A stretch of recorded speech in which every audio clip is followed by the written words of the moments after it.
Est-il possible de ralentir ou de prévenir la maladie d'Alzheimer? La réponse dans l'épisode d'aujourd'hui.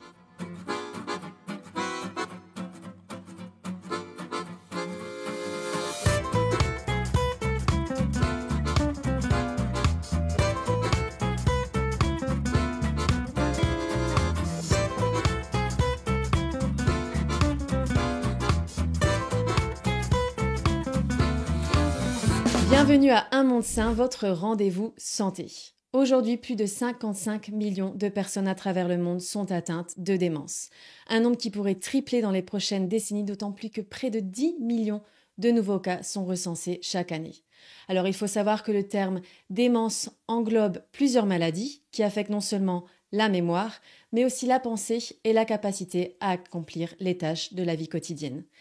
La maladie d'Alzheimer, quant à elle, est la maladie la plus courante puisqu'elle représente 60 à 70% des cas.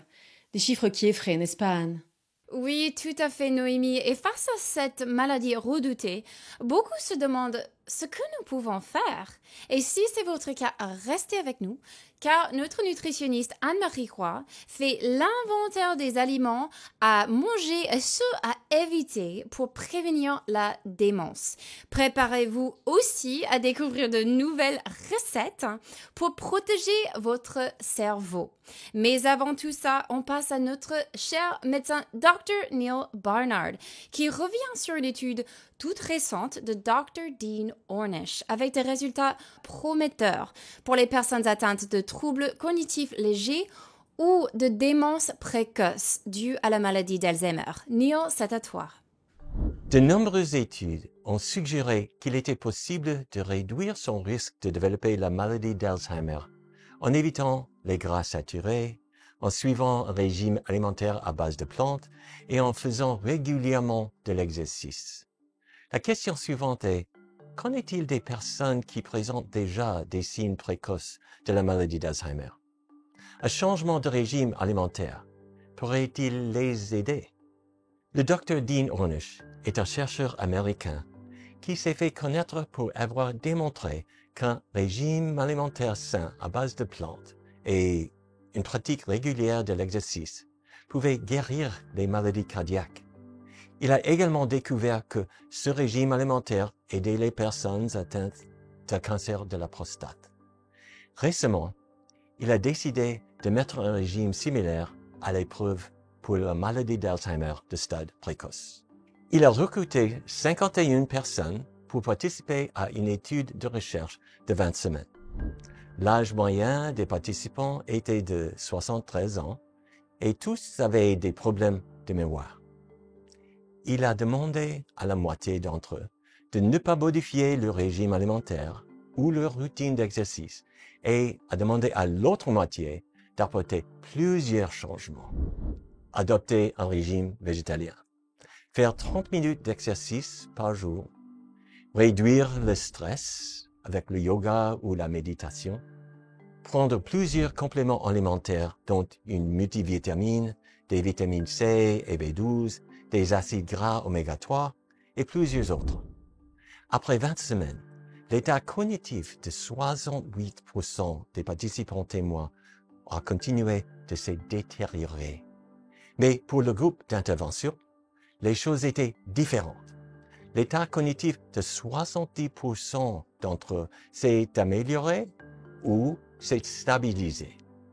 C'est un résultat très prometteur. En examinant de plus près le groupe d'intervention, l'état cognitif de 42% des participants de ce groupe s'est amélioré.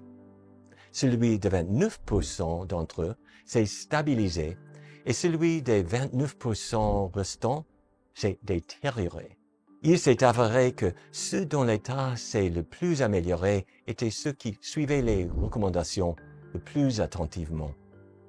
Et ceux dont l'état s'est détérioré étaient généralement ceux qui étaient plus laxistes à l'égard des directives. Dans l'ensemble, l'étude montre deux choses.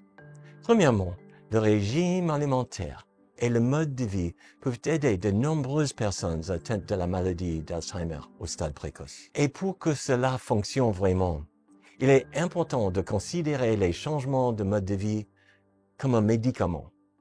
en les appliquant exactement comme prescrit.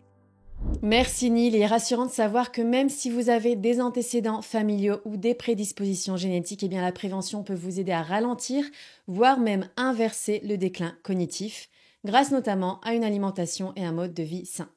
Et en parlant d'alimentation, je vous propose d'accueillir notre nutritionniste Anne-Marie Roy qui va nous aider à identifier les aliments à privilégier et ceux à éviter pour prévenir la maladie d'Alzheimer.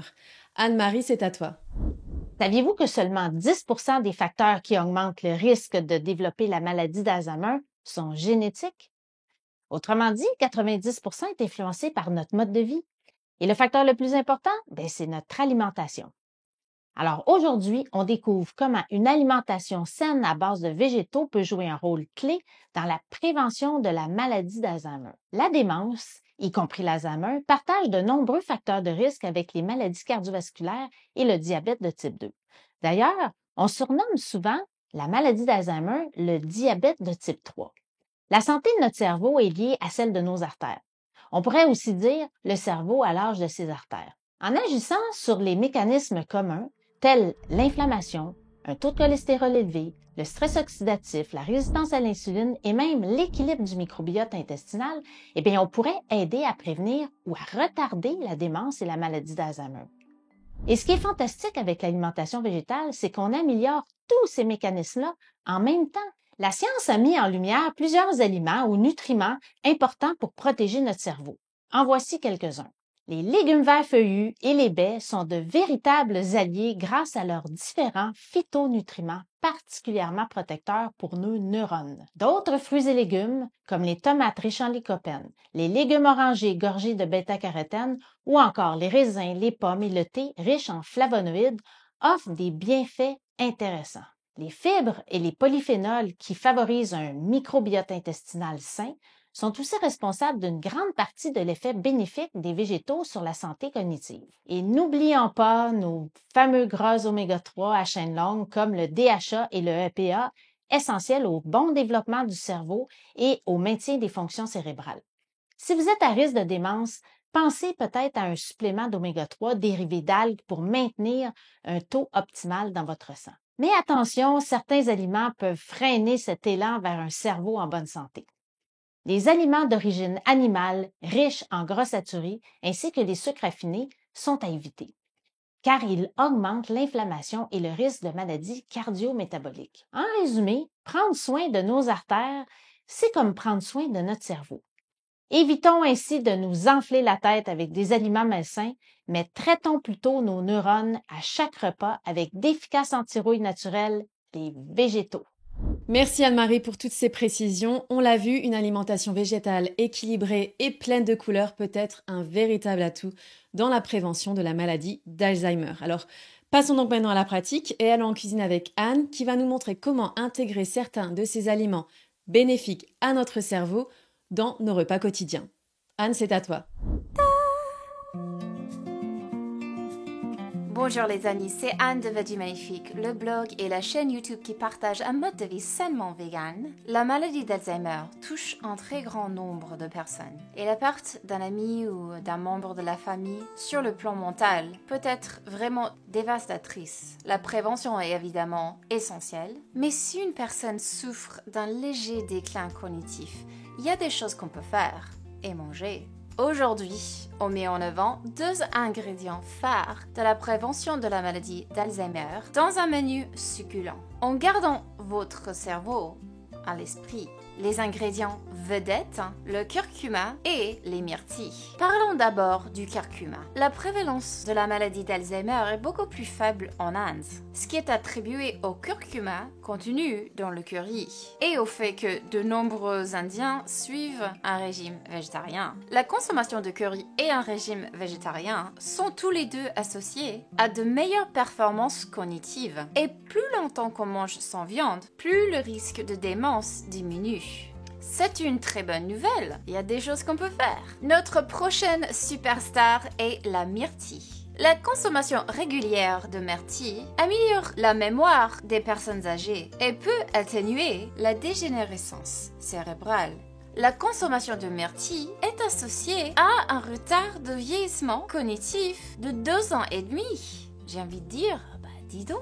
Alors mettons ces superstars au menu. Pour le dîner, on prépare un curry indien, chana masala, plutôt facile à cuisiner. Et pour le dessert, oh oui, on fait un crumble aux myrtilles. Oui, une alimentation saine peut être succulente. On va tout d'abord préparer le crumble aux myrtilles pour qu'on puisse le mettre au four afin qu'il puisse cuire pendant qu'on fait preuve de fantaisie avec les pois chiches. Alors vous allez préchauffer le four et puis vous allez mélanger les flocons d'avoine, la farine, les amandes, la cannelle et le sel dans un bol de taille moyenne. Vous mélangez et vous mettez de côté. Et puis vous mettez les myrtilles dans un moule et mettez-les de côté. Mélangez la compote de pommes, le sirop d'érable, le beurre d'amande et la vanille dans une petite casserole à feu doux. Puis, remuez doucement jusqu'à ce que le mélange soit lisse et chaud. Puis, le verser sur le mélange d'avoine et mélanger. Répartir uniformément le mélange d'avoine sur les fruits et faire cuire au four pendant 40 minutes. Retirez du four et laissez refroidir pendant 10 minutes. J'aime servir ce dessert avec un délicieux yaourt au soja ou à la noix de cajou. Maintenant, on va préparer notre chana masala. Alors pour faire le chana, vous allez faire griller les graines de cumin, la cardamome et la feuille de laurier dans une poêle sèche. Faire sauter quelques secondes, puis ajouter les oignons. Ajouter le bouillon de légumes, un peu de sel et faire sauter les oignons à feu moyen jusqu'à ce qu'ils commencent à avoir des taches brunes. Ajouter la pâte de gingembre et d'ail et faire sauter pendant quelques secondes. Ajouter la purée de tomates et mélanger. Et puis ajouter la coriandre en poudre, le cumin en poudre, le curcuma et le piment rouge en poudre. Remuez et laissez cuire les tomates pendant environ 5 minutes, jusqu'à ce que la majeure partie de l'eau se soit évaporée et que les tomates soient bien foncées. Ajoutez les pois chiches. Remuez, puis ajoutez environ une tasse d'eau. Le chana masala doit être assez épais. Portez le chana masala à ébullition, couvrir et laisser mijoter 10 minutes. Remuez plusieurs fois entre les deux pour s'assurer qu'il y a suffisamment de liquide dans la casserole. Écrasez ensuite une partie des pois chiches. Ça aide également la sauce à s'épaissir. À ce point-là, incorporez la poudre de chana masala. Je vous recommande vivement de vous procurer cette poudre. C'est là que la magie opère. Ajoutez du sel si nécessaire. Et puis, si vous pouvez, garnissez de coriandre. Et puis, servez sur un lit de céréales complètes de votre choix. Et voilà, un repas délicieux sans se prendre la tête. Et parce que les myrtilles sont de vraies stars en matière de nutrition, Noémie, tu nous as préparé aussi une petite recette, n'est-ce pas? En effet, Anne, il s'agit d'un sirop de myrtille, une recette de Dustin Harder tirée du tout dernier livre de Dr Neal Barnard, The Power Foods Diet. Hello les amis, je vous invite en cuisine pour faire une recette du tout dernier livre du Dr Neal Barnard, The Power Foods Diet. Vous n'aurez besoin que de 3 ingrédients pour cette recette. Let's go! La couleur bleu foncé des myrtilles provient des anthocyanes, puissants antioxydants qui aident à protéger les cellules du corps contre les dommages causés par les radicaux libres, contribuant ainsi à la prévention du vieillissement prématuré et des maladies chroniques.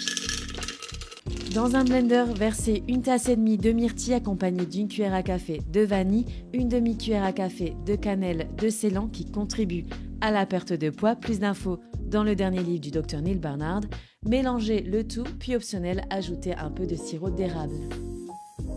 Versez ce sirop de myrtille sur vos pancakes, sur des crêpes.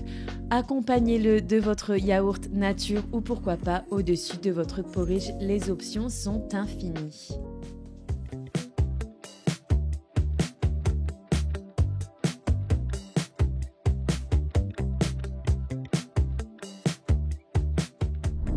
J'espère que cet épisode vous a été utile. Comme nous l'avons vu ensemble, la maladie d'Alzheimer n'est pas une fatalité. Vous avez le pouvoir d'agir, de miser sur la prévention en changeant votre alimentation et votre mode de vie.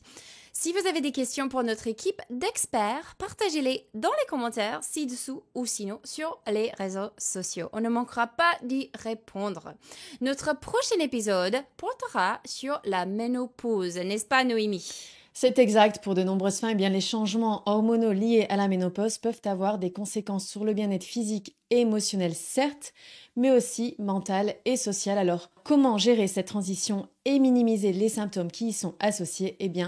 C'est la question à laquelle nous tâcherons de répondre dans notre prochain épisode. Un grand merci à toute l'équipe et à vous, nos chers internautes. Si cet épisode vous a plu, n'oubliez pas de cliquer sur j'aime, de vous abonner à notre chaîne Le Comité des médecins et de cliquer sur la cloche de notification afin de ne manquer aucune de nos prochaines vidéos.